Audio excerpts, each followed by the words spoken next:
She never asked to be loved. All she ever wanted was to be free. But when Charlotte was forced to marry a cold billionaire to save her father's empire, no one could have imagined what would begin to grow from the silence of that contract. Not even him. And what happened next? No one could have seen coming. If this story touches your heart, leave a like, subscribe to the channel, and let us know in the comments, where are you listening from? Your support keeps this channel alive, and stories like this one breathing. The Whitmore estate was the kind of place people whispered about: marble floors that echoed with restraint, chandeliers that sparkled without warmth, and rooms too quiet for a girl who had never been allowed to raise her voice. Charlotte Whitmore had grown up inside that silence. At 23, she looked just like her mother in the portraits lining the hallway. Elegant, porcelain skin, soft brown hair always perfectly pinned, and those amber eyes trained never to look away when someone spoke. She was beautiful, but in the way a painting is beautiful, untouched, framed, untouchable. Her days moved with rigid symmetry. Breakfast at exactly 7:30, tea with her tutors by 9, followed by lessons in posture, etiquette, and languages. French, Italian, Japanese, not to speak but to impress. At galas, she smiled when cued. In interviews, she nodded gracefully. Her thoughts were rehearsed, her feelings irrelevant. Her father, Senator Richard Whitmore, demanded nothing short of perfection. And to him, perfection meant control. He never laid a hand on her. That would have been beneath him. No, he polished her, sculpted her into a legacy. Not a daughter of flesh and blood, but one born of ambition and consequence. Someone to admire from afar, not someone to truly know. Charlotte had never been kissed. Not even once. No whispered secrets behind school buildings. No butterflies in her stomach. No silly notes passed in class. Her first crush, quietly, had been one of her piano teachers. Her father replaced him within a week. No explanation, no goodbye. Just silence. She was a virgin in every sense of the word, untouched, emotionally dormant, naive in ways she couldn't even fully understand. But she wasn't stupid. She knew exactly what she was. A prized coin tucked inside a velvet-lined box waiting to be traded. Every now and then, rare, reckless moments, Charlotte would sneak barefoot into the garden at night, her white nightgown catching the wind. She'd lie in the grass and stare up at the stars, letting the dirt stain her skin just to feel real, just to remind herself she wasn't made of porcelain. Once she tried to run, she didn't pack, just slipped on a coat over her nightgown and slipped past the guards. She made it as far as the edge of the estate, where the trees thinned and the world stretched wider than she'd ever been allowed to imagine. Her driver was already there, not by chance. Her father hadn't yelled. He simply said, "Don't forget what happens to birds that think they can survive without a cage." She never tried again. Years passed. Galas turned into fundraisers. Her photo showed up in more and more magazines. The Senator's Diamond, America's perfect daughter. But all Charlotte ever felt was small. She kept a secret journal, hidden behind a loose stone in her bedroom's fireplace. In it, she didn't write dreams, only questions. What if I said no? Would anyone hear me? If I disappeared, would anyone look, or would they just find someone else? She never found the answers. Not until the day her father walked into the drawing room, jaw clenched tighter than usual, a thick envelope in hand. He looked older, tired. Something inside him had cracked. "Charlotte," he said. Not darling, not my girl, like when the cameras were rolling. Just Charlotte, like she was a task on his list. She stood up straight, just as she'd been taught. "Yes, Father?" "There's a man you're going to marry." The room spun, but she didn't flinch. She'd always known it would come to this. The only surprise was that it had taken this long. He handed her the envelope. Inside, a photo clipped to a contract. A man with sharp eyes, dark hair, a severe expression, and a name she knew at once. Cole Lancaster, CEO of Lancaster Holdings, billionaire known for ruthless deals. She remembered the headlines: hostile takeovers, heartless negotiations, a mansion in New York no one was ever invited to. She'd once seen him on the cover of Forbes. He hadn't smiled. She looked back up. "Why him?" Her father's voice dropped. "Because he's the only one who can save us." Something inside her shifted, a quiet, dreadful understanding. This wasn't a marriage. It was a deal. And she was the currency. She didn't cry, didn't protest, just nodded, because Charlotte Whitmore had never been given the luxury of rebellion. And now she was about to become the wife of a man who didn't believe in love, only ownership. The Whitmore estate no longer held its proud silence. Papers cluttered corners of rooms that once smelled of lavender and polish. Phones rang longer now, unanswered. The staff whispered more, their eyes flicking toward doors. And Charlotte noticed everything, the tremor in her father's hands, how he stayed at his desk long past sundown, how the walls of their picture-perfect life suddenly seemed too thin to contain the truth. It started with headlines, scandal, embezzlement, enemies emerging, with evidence and microphones, secret contracts revealed, campaign funds traced to fake companies. Allies who once praised Richard Whitmore now distanced themselves with carefully crafted statements. Overnight, the Whitmore name turned toxic. Charlotte read every article without blinking. She wasn't naive. She never believed her father's empire had been spotless. But watching it fall apart, that was different. That was personal. Then came the rumors of debt, not just political, but financial. Loans, defaults, properties quietly slipping into foreclosure. A life built for image, now bleeding behind silk curtains. Still, her father said nothing, until one morning, when silence could no longer hold them. Charlotte was in the conservatory, her fingers brushing dusty piano keys she rarely touched anymore. When he entered, she braced for the usual, talking points for the next event, reminders about etiquette. But he didn't say any of that. He sat, and that alone made her spine go cold. His voice was worn down, like wood left in the rain. "Charlotte," he began, "we've lost everything." She turned to him. "What do you mean?" He didn't look at her, just stared at the keys, maybe remembering the girl she once was. Obedient, soft, trusting. But she wasn't that girl anymore. "I mean," he said slowly, "there's no bailout, no hidden accounts, no favors left. The debts are real and dangerous. If I fall, you fall with me." She didn't speak right away. The words didn't hurt. What hurt was how unsurprised she felt. "So what do you want me to do?" He met her eyes, and there it was, the thing that had been gnawing at what little pride he had left. "You're going to marry Cole Lancaster." No build-up, no pretending she had a choice. Charlotte stood, her breath caught, not from shock but from the cruel finality of it. "Why him?" she asked again, though the answer was already storming inside her. "Because he offered," Richard said. She laughed, quiet and bitter. "You sold me." "Don't be dramatic," he snapped. But there was no fire in his voice. "It's not about that. It's about survival. He clears the debt. In return, you marry him. No press, no questions, just a signature." "And me?" she asked, barely above a whisper. "What do I get?" He blinked. The silence that followed was louder than anything he could have said. For the first time, Charlotte felt the weight of her own resentment. Not anger, that would have been too loud. This was colder, a deep knowing that had always lived, quietly inside her. She had never truly been his daughter, just a pawn in his game. She looked out the window. Frost was creeping over the garden paths. She'd grown up among those roses, the same ones she'd once bled on, learning to prune them without gloves. "A lady must learn to suffer with grace," her father had told her. But grace wouldn't be enough anymore. "I'll do it," she said softly. He looked up, startled. "You will?" Charlotte nodded. "Of course, that's what you raised me for, isn't it?" He opened his mouth, maybe to explain, maybe to apologize, but she was already walking away. She didn't need his words.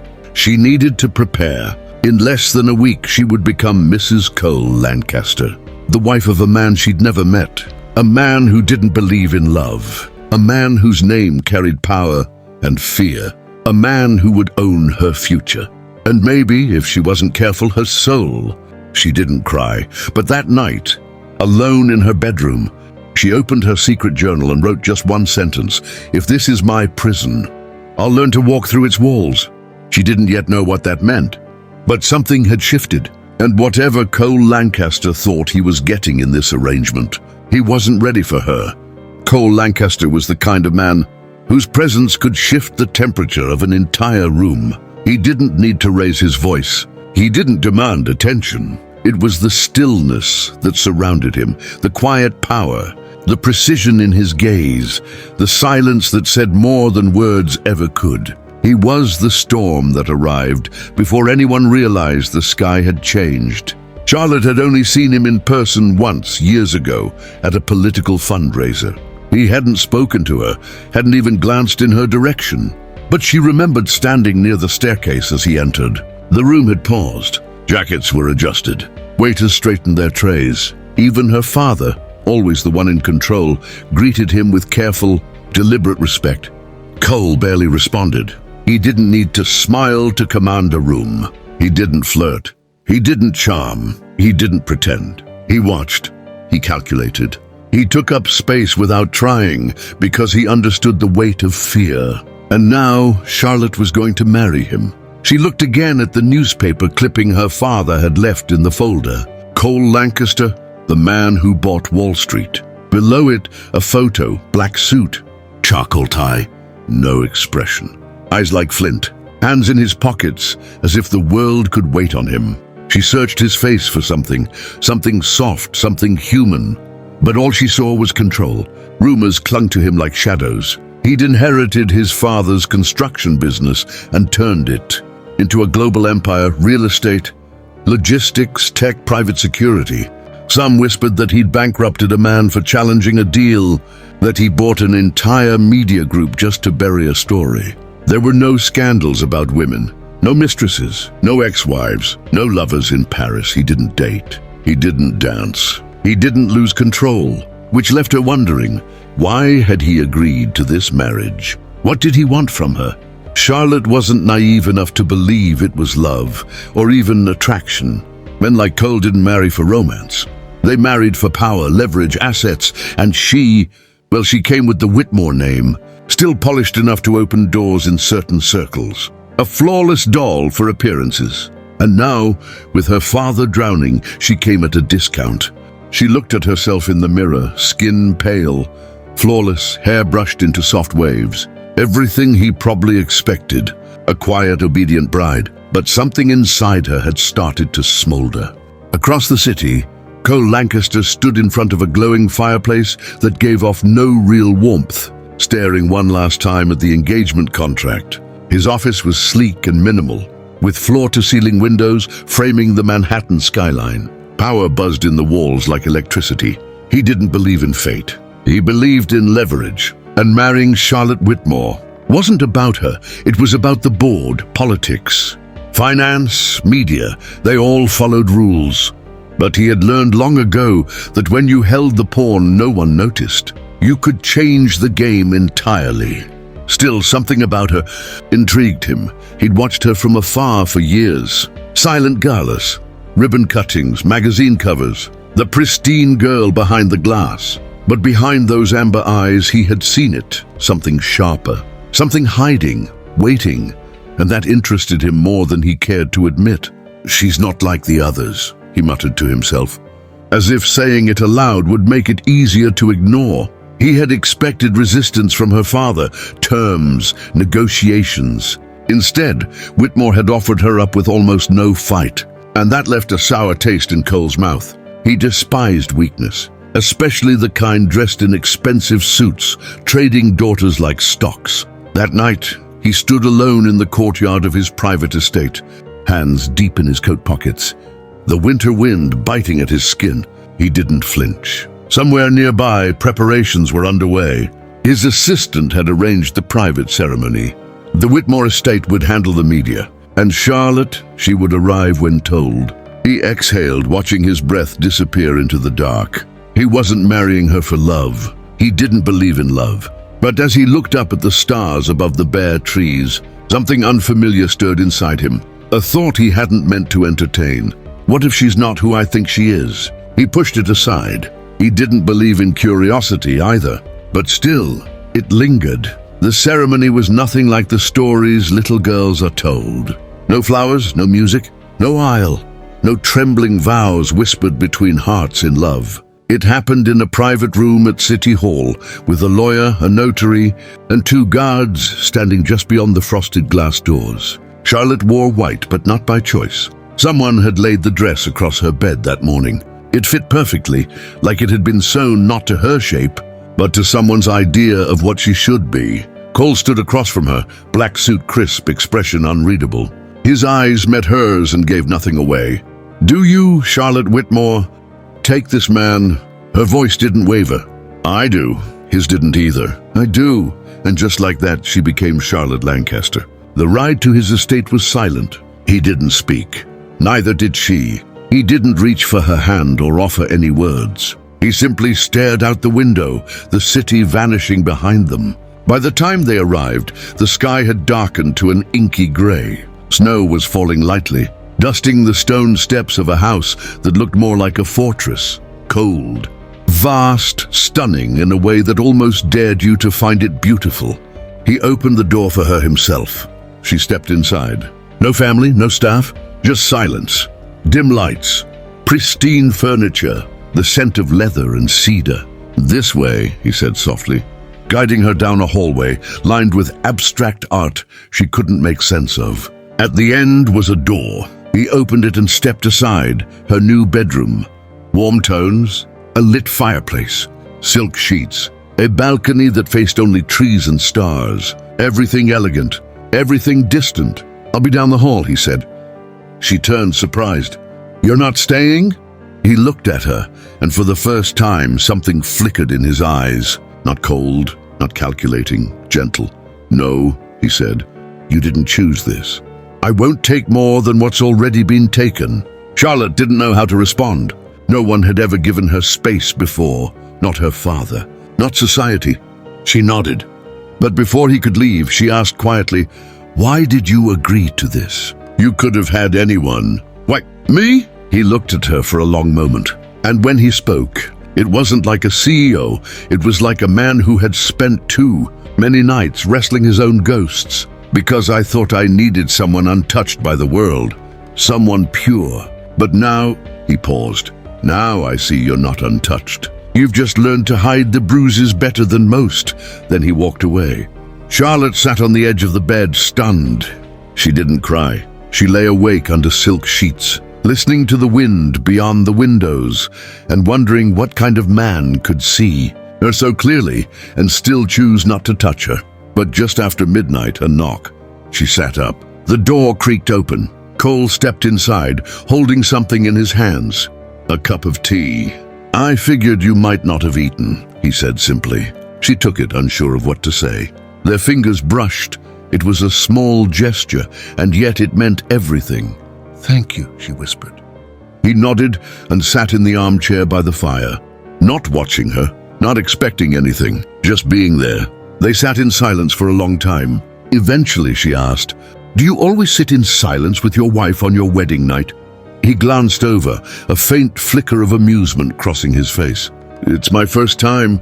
She smiled, not because it was funny, but because it was real. And for the first time, Charlotte felt something in the walls begin to shift. Later, when he rose to leave, she surprised herself. "Will you stay?" she asked softly. "Just nearby." Cole paused, his jaw tensed. Then he nodded once. He didn't get into bed. He just pulled the other armchair closer, settled by the fire again, and stayed. Charlotte drifted off to sleep. The warmth of the tea still in her hands, the soft crackle of fire in the background, and a man who could break her sitting silently to protect her instead. And somewhere between exhaustion and surrender, she felt it, a bond, beginning to form, quiet, strange, and completely uninvited. The days after the wedding unfolded like pages. Charlotte didn't quite know how to read.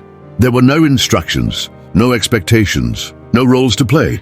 Each morning she woke to silence, not the cold, heavy kind that haunted the Whitmore estate, but something gentler, a quiet that didn't judge her, a stillness that let her breathe. And then there was Cole. He didn't try to control her time. He didn't intrude on her solitude, but he noticed everything. It started with the tea, every morning, without fail. There was a fresh cup waiting for her on the balcony. Not made by staff, but by Cole himself, she could tell. The mug was always warm in her hands, steeped just long enough, with the lightest touch of honey stirred in. Her favorite, a detail she'd never spoken aloud. She watched him from a distance, pacing his office, speaking in hushed tones, managing business with the precision of someone who left no loose ends. And yet, when he passed her in the hallway, his voice softened. He didn't ask where she was going or what she was doing. He simply asked, "Did you sleep well?" That in itself felt like a quiet revolution. One morning she wandered into the kitchen in her robe, hair undone. The staff had the day off, something Cole insisted on once a week. Charlotte expected the room to be empty.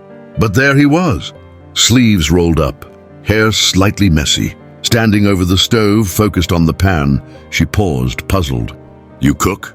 He glanced at her, then back at the eggs. "Only for people I respect." That hit harder than anything she'd expected. He plated the eggs, added toast and sliced strawberries, and slid the plate toward her without a word. She sat slowly, looking down at the simple meal. It wasn't just breakfast. It was a gesture, a quiet message. "I see you. You're not invisible here." He didn't stay to watch her eat. Just said, "I'll be upstairs," and left her with something far heavier than silence, thoughtfulness. That afternoon she stepped into the library and froze. It was unlike any other room in the house. Cozy, with soft rugs and tall ceilings, sunlight spilling in through arched windows. And books, hundreds of them. Not just decoration, but worn, loved books. Dog-eared pages, cracked spines, a blanket tossed over a reading chair, a half-full coffee cup. It looked lived in. Cole appeared behind her. "I didn't think this was your kind of room," she said. He tilted his head. "You think I only read stock reports?" She looked at the shelves. Dostoevsky, Woolf, Neruda. I may not know you at all," she murmured. His voice was low. "That makes two of us." He didn't explain the books, didn't show off. He just walked to a shelf, pulled out a volume and handed it to her. "Try this one," he said. "It helped me once." She took it, unsure what to say. He left before she could thank him. That night, curled up in bed with the book open on her lap, Charlotte felt something unfamiliar. She was waiting for him. Not in a romantic way, not like a fairy tale, but with the quiet longing for someone whose presence didn't take, only gave. On the fourth night, she had a nightmare. It came fast, vivid and brutal. Her father's voice shouting. Locked doors. The cold marble floor pressing against her knees. She shot up in bed, breath caught in her throat, eyes wide with fear. Then footsteps, not rushed, not loud but steady. The door opened gently, and there he was. Cole didn't ask what happened. He didn't say a word. He crossed the room and sat beside her. She was shaking, her hands cold, her cheeks wet. He didn't try to stop the tears. He just took her hands, warm, steady. And then slowly he pulled her close, not like a man claiming his wife, but like someone anchoring a soul drifting too far. Charlotte let herself fall into him. His arms wrapped around her, strong but careful. One hand cradled the back of her head. She pressed her cheek against his chest and listened to the rhythm of his heart, steady, alive, real. Neither of them spoke. She didn't ask him to stay, but he did. That night, for the first time, it wasn't just the fire in the hearth that kept her warm. And in the quiet between their breaths, something unnamed began to take root. It started with a chill, a light tremble in her fingers as she reached for her tea, a dizzy spell by the window. At first, Charlotte ignored it. She'd been trained to smile through discomfort, to endure silently. But the fever didn't care about how she'd been raised. By late afternoon, her vision blurred. The air felt heavy. Her skin burned. When she tried to walk, her legs gave out. Cole caught her before she hit the floor. He had left his office on instinct and found her collapsed, flushed, trembling. Something in him cracked. "Charlotte," he breathed, kneeling. "Can you hear me?" Her lashes fluttered. I'm fine. You're not." He didn't wait. He lifted her into his arms and carried her straight to the bedroom. His movements precise and urgent. The staff were called. The family doctor summoned. Cold towels, hushed voices. Cole never left her side. He sat at the edge of the bed, sleeves rolled, hair disheveled, pressing his palm to her forehead every few minutes. He changed the compresses himself, whispered her name like a prayer he didn't know how to finish. "She needs rest," the doctor said.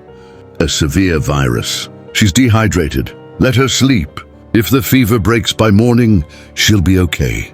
Cole nodded, but he didn't move. That night, as the fire dimmed and the house fell still, he stayed, hunched forward, elbows on his knees, watching her breathe like a man, guarding something fragile. Charlotte stirred once. Her voice was a rasp. "You don't have to stay," he answered instantly. "I'm not going anywhere." She tried to smile, but barely managed it. Still, she reached for him. He caught her hand in both of his and brought it to his lips. And in that flickering firelight, she saw his eyes, red, raw. The man who faced boardrooms and empires now sat beside her with fear in his chest. Not fear of failure, fear of losing her. He didn't say another word. He just held her hand through the night. When morning came, when her breathing calmed and her eyes fluttered open, he was still there, asleep in the chair, head near her pillow, their hands still entwined. She didn't speak, just watched him. Watched the man who was supposed to be a monster sleep like a boy who'd never known peace. Later, when she could sit up, Cole startled awake. Their eyes met. "You stayed," she said softly. His throat tightened. "Then I thought I was going to lose you." Charlotte tilted her head. "You don't even love me." He looked at her, haunted. "Maybe not the way you deserve, but the thought of losing you, I couldn't breathe." She didn't answer with words. She reached for him. And this time it wasn't just for comfort. It was for connection. He moved toward her slowly, like a man touching flame. She let him sit beside her. Let her fingers trace the line of his wrist. Let the silence say everything neither of them yet knew how to name. In that fragile space, something shifted. This wasn't just a marriage. Not anymore. It wasn't a contract or a cage. It was two people standing on the edge of something unspoken, something dangerous, something real. But outside the window, a shadow stirred. A storm neither of them could see was already on its way. It had been weeks since the fever. Charlotte was stronger now, her steps more certain, her eyes clearer. Sometimes she even caught herself laughing, usually at something Cole muttered under his breath, or the way he pretended not to care when she rearranged his bookshelves. Something had shifted between them. He wasn't just a shadow in her world anymore. He was presence, still guarded, still composed, but undeniably there. And Charlotte, she had stopped waiting for permission to feel. But peace, as she would come to learn, was often just a pause before the ground gave way. It started with a phone call. She was curled up in the library, a novel in her lap, when she heard his voice down the hall, low, tense, clipped. Cole was never loud, but the silence between his words was sharp. She stood quietly by the doorway, just out of view. "No, Richard," he said, voice hard as steel. "You don't get to ask questions." Her breath caught. Richard, her father. Just the name made her stomach tighten. Not from love, but from a grief she hadn't finished carrying. "I kept my part of the deal," Cole said. "You lost that right the moment you signed her away like she was property." Silence. "Then don't push me. You think I don't know what you're planning?" Charlotte stepped back, heart pounding. That evening, she confronted Cole in his study. He was pouring a drink, but his hands betrayed him. Tense, rigid, like someone bracing for a fight. "My father called," she said. He didn't look at her. "Yes. What does he want?" Cole exhaled. "To undo the arrangement, he's hired lawyers. They're working on filing a claim that your consent was coerced, that I manipulated the contract." She stared at him. "Did you?" His eyes met hers, not angry, but hurt. "No, but it doesn't matter. If he stirs up enough doubt in court, in the press, it's already damage done."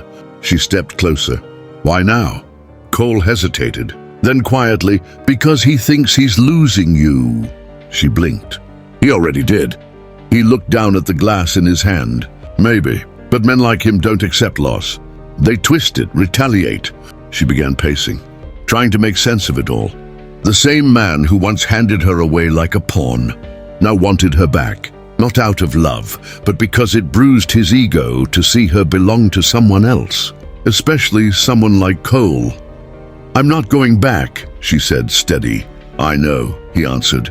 but something in his tone said he wasn't entirely sure. That night, Cole stepped out to the balcony for a call. Charlotte stood behind the glass doors, listening.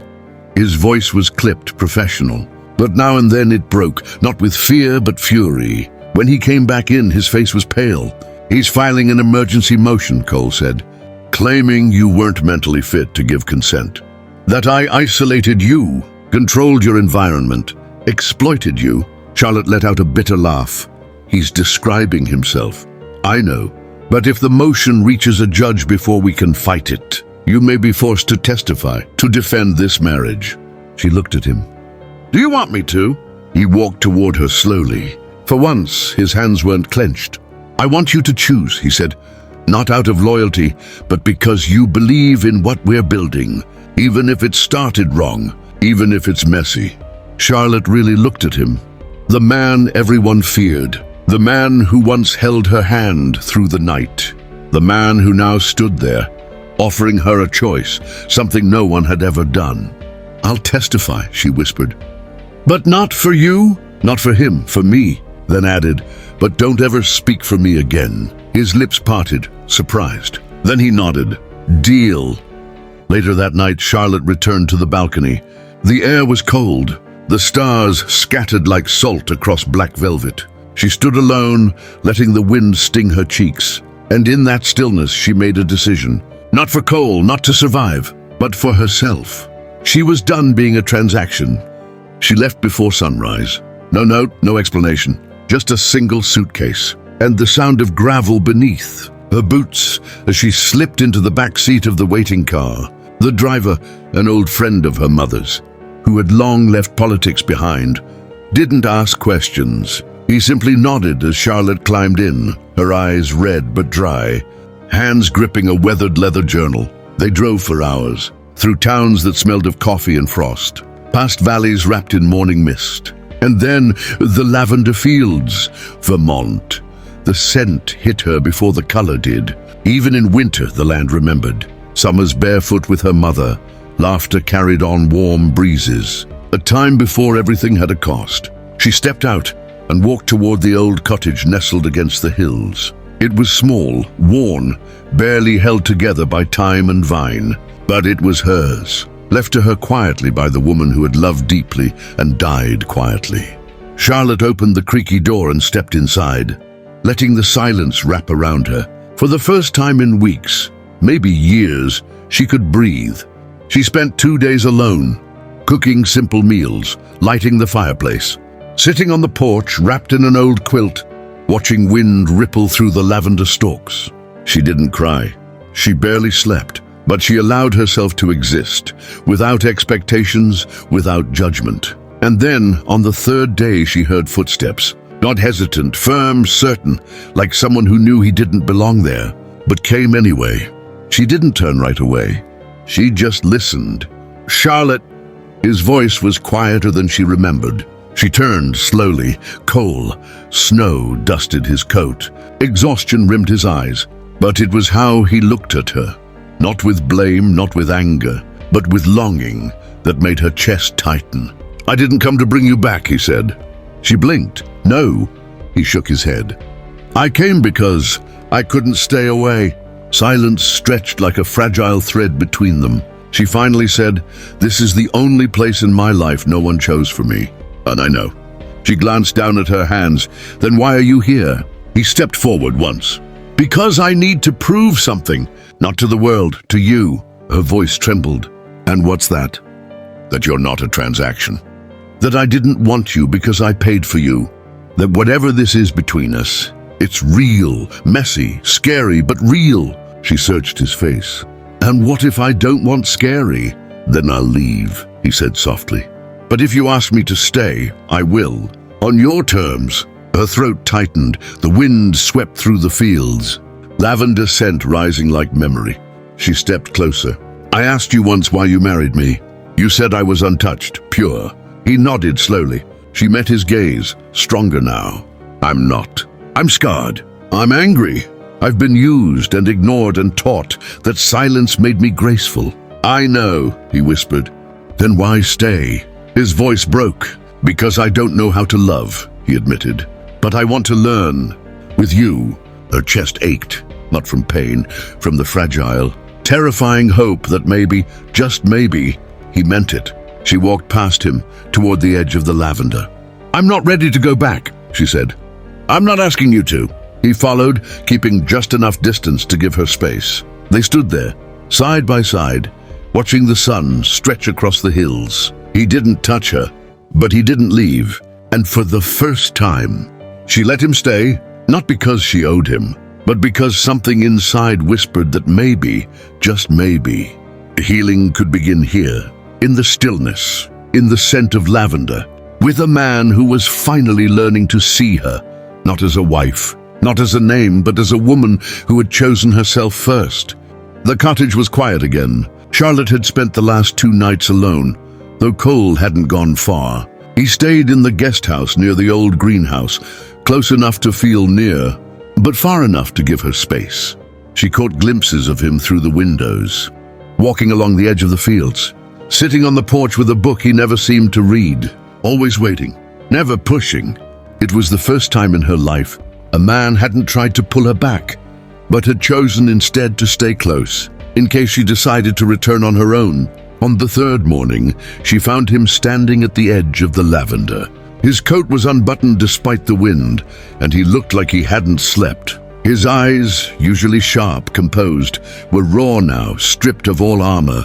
"Good morning," she said, stepping onto the porch. He turned slowly, almost cautiously, like just hearing her voice was enough to undo him. "Charlotte," he said, his voice hoarse, "I was hoping you'd speak to me today." She walked toward him, arms folded gently across her chest. "I've been thinking," she said softly, "about everything.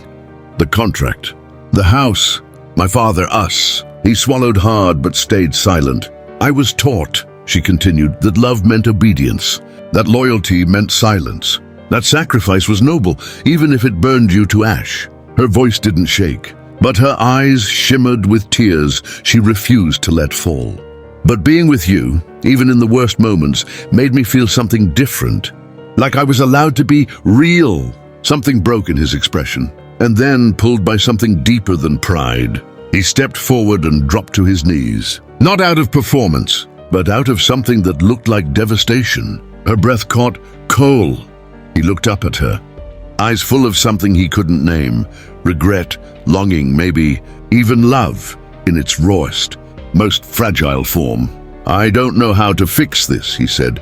"I built my whole life around control, around making people bend. But with you, I don't want that." His hands trembled slightly as he reached for one of hers.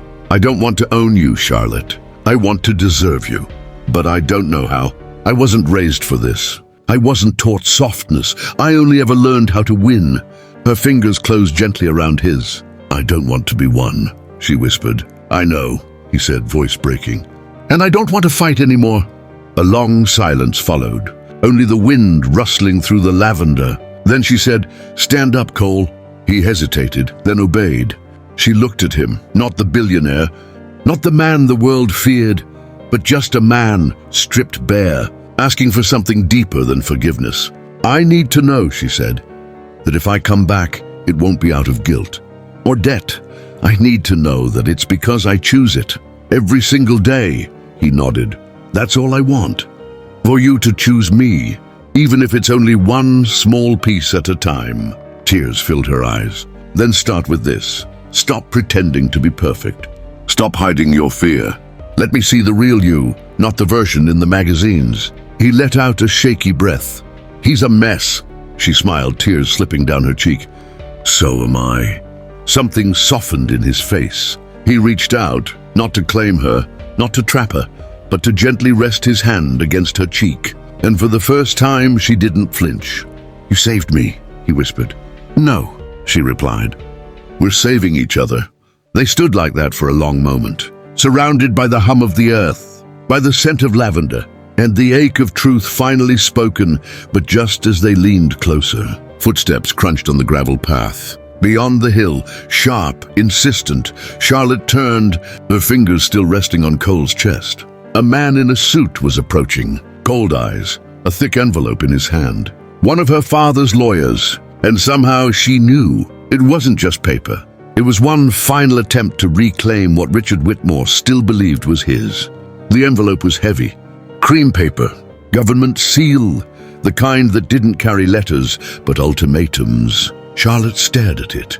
Her breath caught somewhere between exhaustion and defiance. The lawyer didn't look her in the eye.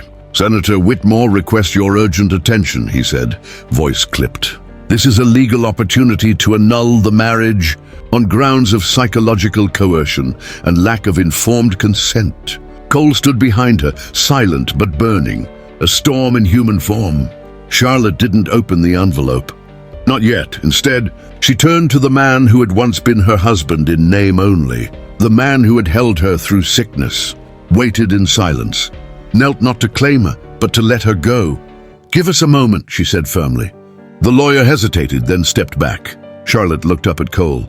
"Do you think I was coerced?" she asked. "No," he answered without hesitation. "But your father will." She nodded slowly. "And you?" "I think you're the strongest person I've ever known." He didn't blink, didn't flinch. She took the envelope and walked inside without another word.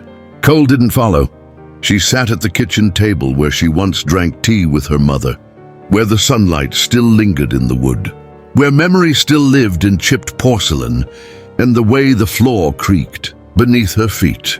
She laid the envelope down and stared. Then slowly, deliberately, she opened it. Pages and pages, legal language twisted into emotional warfare. Her childhood used as ammunition, her fever cited as instability.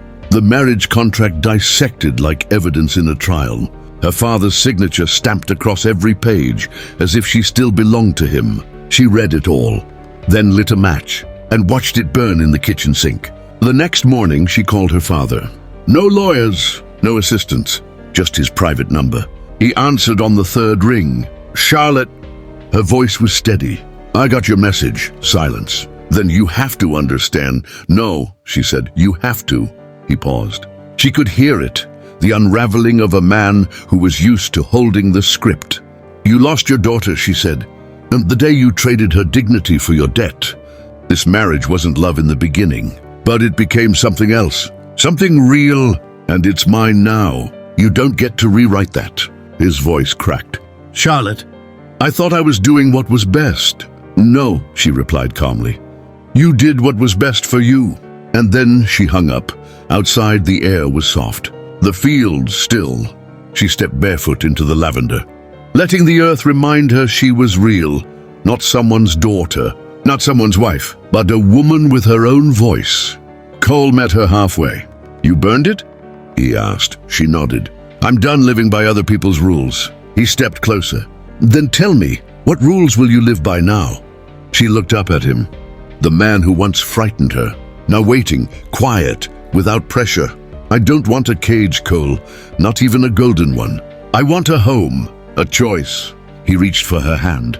"Then choose, not just today, but every day, on your terms." "I will," she whispered. "But so will you." He tilted his head slightly. "I need to know," she said, "that you're not choosing me out of guilt or out of need.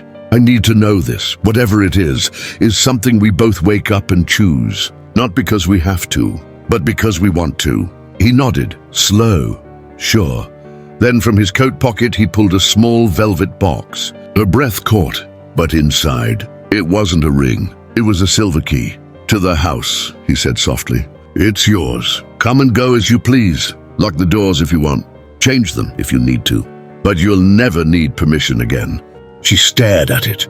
Such a small thing, but it meant everything. She took the key, not as a gift, as a promise.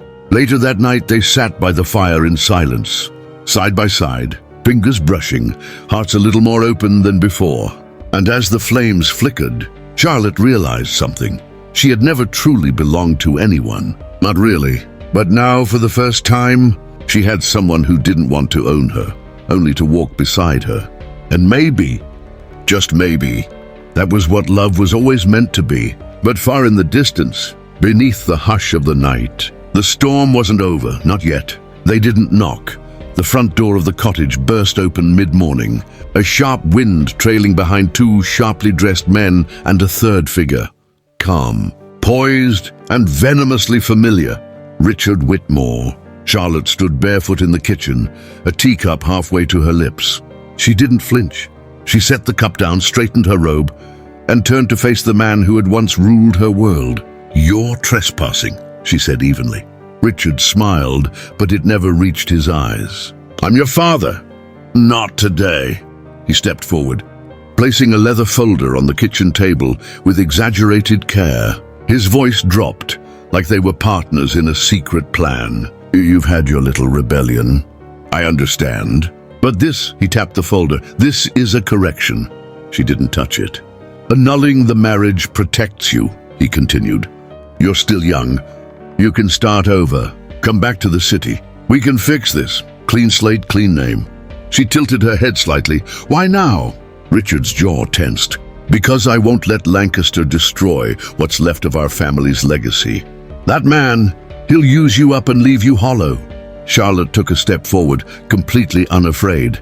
"And what did you do to me, father?" "That stopped him. You sold me to pay off your sins," she said. "You told me love was duty, that silence was safety. And now you come here with legal documents, pretending it's about protection." He opened his mouth to speak, but she raised a hand. "I don't belong to you. Not anymore." His eyes shifted toward the back door, where Cole now stood, silent still, his expression unreadable, but his presence unmistakable. "This isn't love," Richard snapped. "It's delusion. You've been manipulated." Charlotte stepped between them. "No, I've been seen." The air froze. Then, with no hesitation, she picked up the folder, tore it clean in half, and dropped the pieces into the sink beside the remains of the last one. "You can call your lawyers," she said. "But I'll stand before any judge and say it again. I choose this life. I choose this man." She turned to Cole. "And if he ever stops letting me choose, I'll leave." Cole nodded slowly. His jaw was tight, but his eyes were soft. Richard's face darkened. "You'll regret this." Charlotte stepped so close, he had no choice but to meet her eyes. "I already regret trusting you for so long, but I won't regret saving myself." He blinked, and for the first time in her life, he looked small. Without another word, he turned and walked out. The two men followed behind him like shadows. Charlotte didn't move until the sound of the car disappeared down the road. Only then did she exhale. Her hands trembled, not from fear, but from the weight of breaking free. Cole crossed the room and gently took her hands. "You didn't have to do that for me." "I didn't," she said. "I did it for the girl who grew up believing she wasn't allowed to say no." He touched her cheek, reverent, careful. "She's gone." She nodded. "And in her place, someone who knows what she's worth." They stood there, forehead to forehead, firelight flickering around them. But then Cole's phone buzzed on the counter. He glanced at the screen. His expression shifted. "What is it?" she asked. He showed her a photo of them in the lavender field, embracing, taken from a distance. Below it, a headline already gaining traction. "Senator's daughter held hostage by Lancaster. Anonymous sources reveal the dark truth." Charlotte's breath caught. It wasn't over. Her father wasn't done fighting dirty. The article exploded. It was everywhere. News anchors debated. Commentators speculated. Hashtags trended. And Charlotte watched her own name scroll across the screen like a stranger's. Whitmore heiress brainwashed by billionaire. Billionaire's bride, love or captivity. But this time, she didn't hide. She didn't cry in silence. She didn't wait to be rescued. She stepped in front of the cameras herself. Hair pulled back, face bare, voice steady. She looked into the lens and said, "My name is Charlotte Whitmore Lancaster. I wasn't forced. I wasn't bought. I chose this life, and I still do. Not because I have to, but because I finally understand what love is. Not a cage, but a mirror. And for the first time, I like the reflection." The backlash came fast, but so did the support.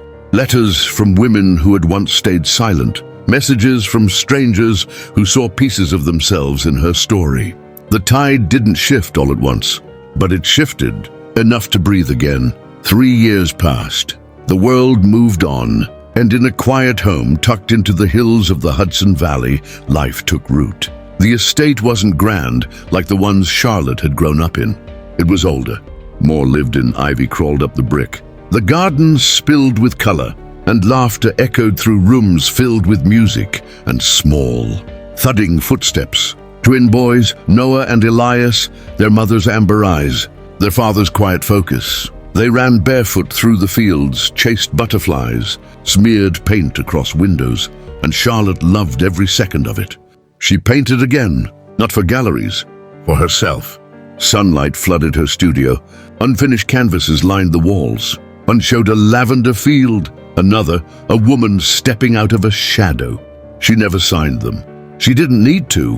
One afternoon she stood in the garden, arms crossed as the twins tumbled through the grass. Cole walked up behind her, wrapping his arms gently around her waist.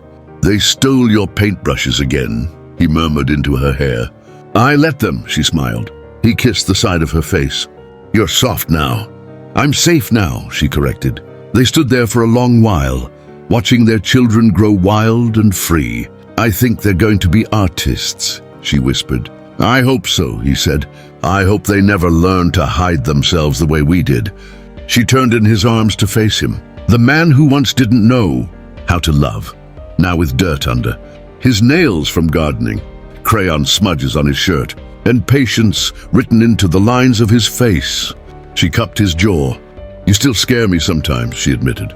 He blinked. "Why?" "Because loving you meant unlearning everything I thought I knew about myself." He kissed her palm. "Then we're even. You taught me how to feel, how to stay, how to forgive." She smiled, but her eyes shimmered. "Do you ever wonder," she asked, "if we were always meant to fall into each other this way, not perfectly, but piece by piece?" He nodded. "Love isn't about how it starts. It's about what you choose to build after the storm." That night, after tucking the boys into bed, they walked hand in hand through the quiet house. Charlotte paused at the doorway of the room that had once been hers. She stepped inside. It was now a library, warm, lined with books, blankets, and the soft scent of something alive. In the corner sat a small velvet box. She picked it up and opened it. Inside, the same silver key Cole had given her years ago, but now, 3 small words were engraved on the back, "Still your choice." Tears welled in her eyes. She turned, and he was there watching. "I'll keep choosing you," she whispered. He stepped forward and held her face gently in his hands. "Even on the hard days?" She nodded. "Especially on the hard days."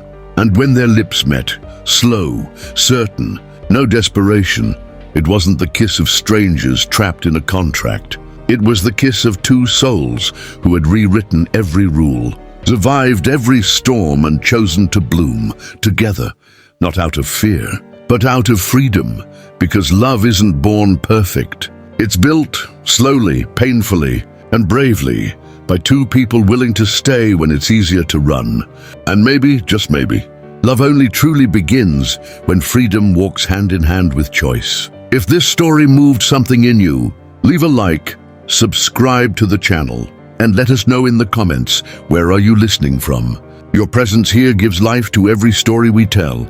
And so, in a house filled with lavender, laughter, and second chances, Charlotte and Cole wrote a new kind of love story, not shaped by power or fear, but by presence. They learned that healing doesn't come from forgetting the past, but from holding each other through it gently.